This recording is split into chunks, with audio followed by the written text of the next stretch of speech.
7h, 10h sur Radio Courtoisie, ligne droite, Maud Koffler.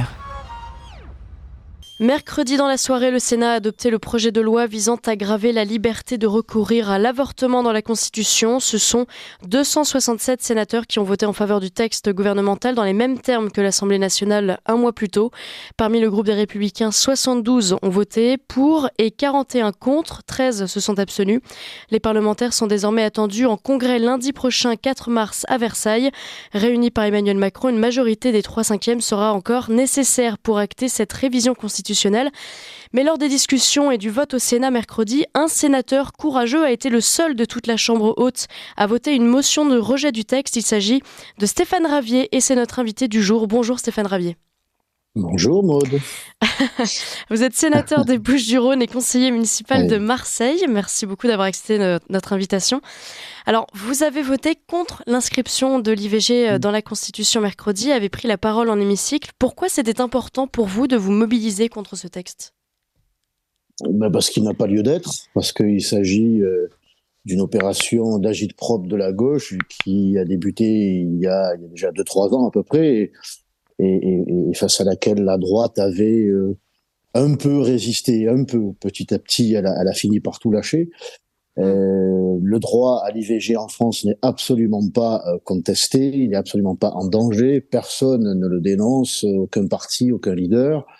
Nicole Belloubet, ministre de la Justice en 2017, elle-même disait qu'il n'était pas nécessaire de l'inscrire dans la Constitution, comme Madame Buzyn, alors ministre de la Santé, comme Dupond-Moretti il y a 2 ans, et comme François Bayrou qui s'étonnait de l'effervescence en France qui se déroulait à partir de ce qui s'était passé aux États-Unis. Et c'est bien là que tout bascule avec ce qui s'était passé aux États-Unis, dans certains États, et puis l'IVG avait été contesté, et la gauche française a saisi cette occasion pour faire croire que l'IVG en France était en danger.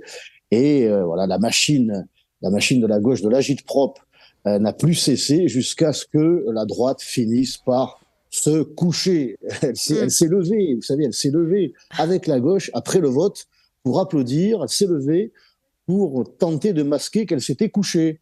Voilà, à part une petite quarantaine qui résiste encore. Alors, dans votre discours, vous parlez à juste titre du dictateur Tito d'ex-Yougoslavie qui fut le seul à constitutionnaliser le droit à l'avortement en 1974. Pour vous, c'est un signal violent que la France envoie en devenant le premier pays d'Europe à graver à tout jamais l'IVG au plus haut de nos textes, de nos lois ? Nous rejoignons, on rejoint le maréchal Tito, le dictateur communiste. Vous voyez quels sont les deux... Tito, Macron, même combat. Alors pour Macron, il s'agit, tout le monde l'a compris, d'obtenir après ces dernières semaines, voire ces mois de désastre permanent pour lui, au salon de l'agriculture, le salon de l'Élysée, c'est le désastre permanent. Donc il y trouve là un moyen d'obtenir une victoire à peu de frais. Mais la réalité est là, quoi. Ça a des conséquences. Notre loi suprême se voit être, je dirais, outragée par cette constitutionnalisation de l'IVG, et l'image que nous donnons vers l'extérieur, c'est une fois de plus déplorable. Alors, il n'y a eu que 50 voix contre cette constitutionnalisation de l'IVG. L'écrasante majorité des parlementaires a voté en sa faveur, comme à l'Assemblée nationale un mois plus tôt. Est-ce que ça vous surprend ou bien vous vous y attendiez quand même ? Non, j'ai vu au fil des mois ce que ce sujet est revenu dans les travaux du Sénat régulièrement. J'ai vu au fil des mois mes chers collègues de droite céder les uns après les autres face à ce qui est, encore une fois, une opération politicienne de la gauche, et avec, je dirais, une attitude physique qui a mis la pression sur chacun de mes collègues. Ouais. J'ai vu Madame de la Gontrie, qui est une sénatrice socialiste de Paris, physiquement se tenir dans les travées en pointant du doigt comme ça, dit si vous ne votez pas la constitutionnalisation de l'IVG, si vous êtes contre la constitutionnalisation de l'IVG, cela veut dire que vous êtes contre l'IVG. Et j'ai vu mes chers collègues sénateurs LR trembler, vraiment avoir cette crainte, cette peur de subir ce que la gauche considère comme être une flétrissure, d'être contre l'IVG, et céder pour ne pas être accusé. C'est vraiment l'accusateur public. C'est 1793 parce que l'IVG, et à travers la constitutionnalisation de l'IVG, c'est le tabou en France. Et justement, comment vous l'expliquez, ce tabou ? Parce que l'immigration, lui, n'est plus un tabou. Je crois que les Français, il n'y a plus de débat dans le sens où l'écrasante majorité des Français quand même a compris que cette politique était un fléau. Et donc le tabou est tombé. Il reste vraiment ce tabou de l'IVG. Et il ne s'agit pas encore une fois de remettre en question. Hein, c'est la constitutionnalisation. Hein, ouais. Bon, alors qu'il y aurait quand même tant à dire. Mais c'est vraiment le dernier bastion de la gauche qui a voulu récupérer ce bien idéologique. Parce que vous savez quand même que c'est quand même la droite qui a voté en 1975 ce texte, ce droit à l'IVG, Simone Veil, le gouvernement de droite, un président de droite, et ça, la gauche ne l'a jamais supporté. La droite lui a volé ce qui lui appartient idéologiquement de droit. Donc ils ont voulu se le réapproprier. Puis c'était très théâtral quand ils sont sortis dans la salle des conférences, les embrassades, les accolades, c'était délirant, délirant. Bon, et donc ça leur appartient, ça fait partie des choses désormais, peut-être la dernière, qu'il est interdit d'aborder, si ce n'est pour l'encenser. Et puis il y a eu cet incident de séance en hémicycle après votre intervention à la tribune. Qu'est-ce qui s'est passé ? Bon, écoutez, moi j'ai essayé de terminer mon propos, je n'y ai pas réussi parce que la gauche hurlait, vociférait, fasciste, fait du grand n'importe quoi. J'ai regagné ma place, et puis Madame Vogel, une sénatrice écolo, qui devait prendre la parole, je le savais, c'était son tour de sa place dans les travées, et au lieu de m'asseoir, je suis resté debout et puis je lui ai gueulé dessus. Je lui ai dit, écoutez, puisque vous m'avez empêché de parler, à mon tour de vous gueuler dessus pour vous empêcher. Ça n'allait pas durer, c'était simplement pour lui rendre la monnaie de sa pièce. Et le président du groupe écolo, que l'on ne voit pas à l'écran, on voit juste son bras, c'est lui qui me gueule dessus. Assieds-toi et ferme-la. Mais la voix, elle est... Oui, on a l'impression que c'est vous qui parlez, c'est pour ça que c'était assez... C'est bien que vous nous expliquiez cette scène. Et ce n'est pas le cas. Et on me voit, je fais comme ça. Et je lui dis, mais viens me la faire fermer. Mais viens, fait bon, là, ça tournait un peu au grand n'importe quoi. Oui, finalement, est-ce qu'il est venu ? Non, il n'est pas venu. Il est pas venu. Je finis par m'asseoir, bien sûr, parce que moi, je ne suis pas de gauche. Mais j'ai laissé Madame Vogel s'exprimer. Mais c'est lui qui me gueule dessus. Mais ce sont des gens avec qui vous arrivez à échanger ensuite dans les couloirs ou jamais ?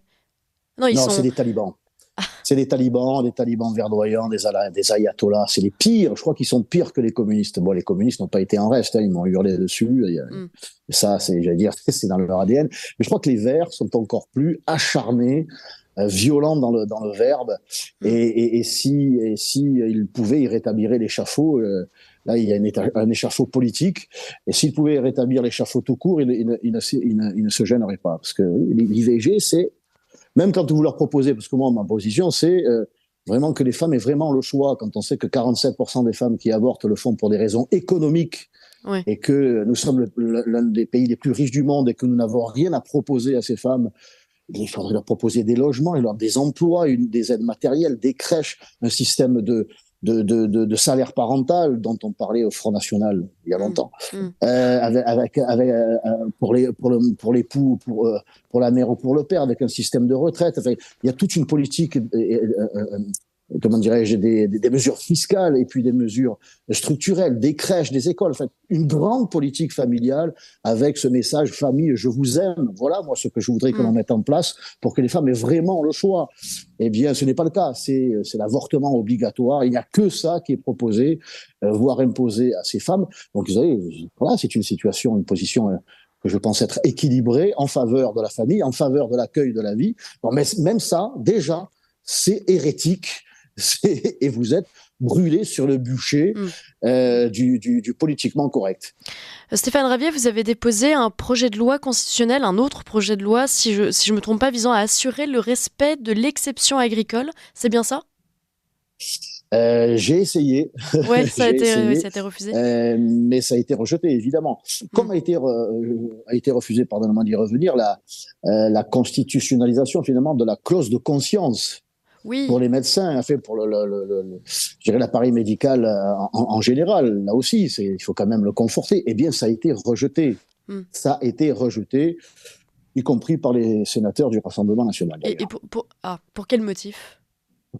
On ne sait pas. Il n'y a pas de motif. Il n'y a pas de débat dans ces cas-là. On ne sait pas. Non, mais le politiquement correct. Il fallait rester dans le droit chemin, si je puis dire, que la gauche avait tracé. Il fallait surtout pas en sortir si l'on ne voulait pas être foudroyé par Madame Vogel et ses amis. Ouais, d'accord. Mais moi, la foudre, je ne crains pas. C'est pas un problème. Vous étiez hier de passage au Salon de l'Agriculture aux côtés de Marion Maréchal. Qu'est-ce que vous avez retenu de cette séquence de vos échanges avec les agriculteurs ?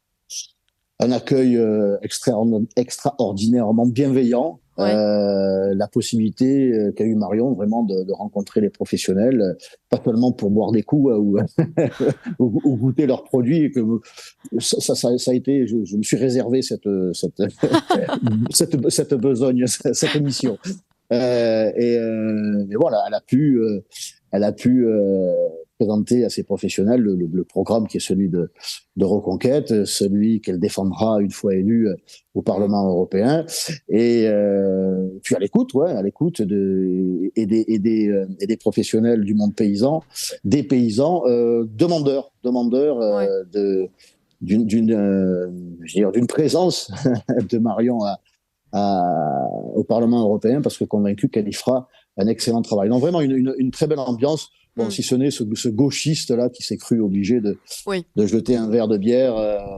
Et au lendemain d'ailleurs de cet acte, on attend toujours la réaction des féministes qui peut-être ne sont pas au courant de ce qui s'est passé. Mais c'est vraiment un épiphénomène. Vraiment, l'ambiance était très très positive. Donc un beau salon pour on a croisé le cortège de Marion Maréchal avec une véritable chorale derrière elle de chants paillards. C'était assez amusant.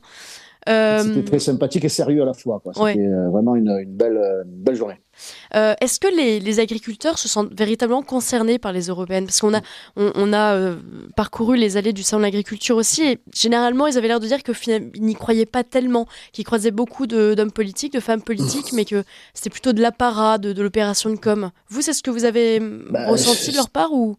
C'est-à-dire qu'ils finissent peut-être par ne plus y croire à travers la classe politique qu'ils subissent depuis 30 ans. 30 ans, les représentants LR, ou anciennement UMP, PS, que vous voulez, ont fait chaque année cette visite. Chaque année, ils ont promis, les macronistes bien sûr, chaque année, ils se sont engagés à engager un bras de fer au Parlement européen et auprès de la Commission, et chaque année, ils les ont trahis. Donc... Et chat échaudé finit par ne plus y croire. Mais je pense qu'il y a quand même un espoir qui demeure. Et ils l'ont bien senti, ils l'ont bien compris à travers la candidature de Marion. Ils savent que là, il y a une vraie opposante à cette Commission européenne, une militante de l'Europe des nations libres, des nations qui coopèrent, avec une souveraineté alimentaire qui ne peut être que bénéfique pour les paysans français. Donc l'espoir renaît dans le monde paysan en général, à travers la candidature de Marion, parce que l'accueil et puis vraiment les demandes qui lui ont été formulées. Il y a vraiment des demandes précises. Ça veut dire qu'ils sont persuadés qu'elles peuvent être encore défendues par Marion Maréchal. Et les élus de son groupe. Oui. Alors hier, nous avons reçu, il nous reste vraiment 30 secondes, mais nous avons reçu le vice-président de la FNSEA et face à une élue du Rassemblement national qui a été assez vindicatif. Vous, la FNSEA, qu'est-ce que ça représente pour vous ? Est-ce que ce sont vraiment les porte-parole des paysans, des agriculteurs ou D'une partie sans doute, mais il semblerait qu'il y ait désormais une défiance de la part des agriculteurs. La FNSEA est jugée par de plus en plus d'agriculteurs comme n'étant plus le syndicat qui les défend vraiment, quoi. Donc, comme le Rassemblement national d'ailleurs, on a rencontré quelques responsables dont je ne citerai pas la filière, qui nous ont fait part nous savions déjà, du double discours du Rassemblement national, des votes qui ne sont absolument pas cohérents avec leurs déclarations. Bon, enfin, donc merci. la véritable alternative, c'est Marion Maréchal. Merci beaucoup Stéphane Ravier. Je rappelle que vous êtes sénateur des Bouches-du-Rhône. À très bientôt sur notre antenne.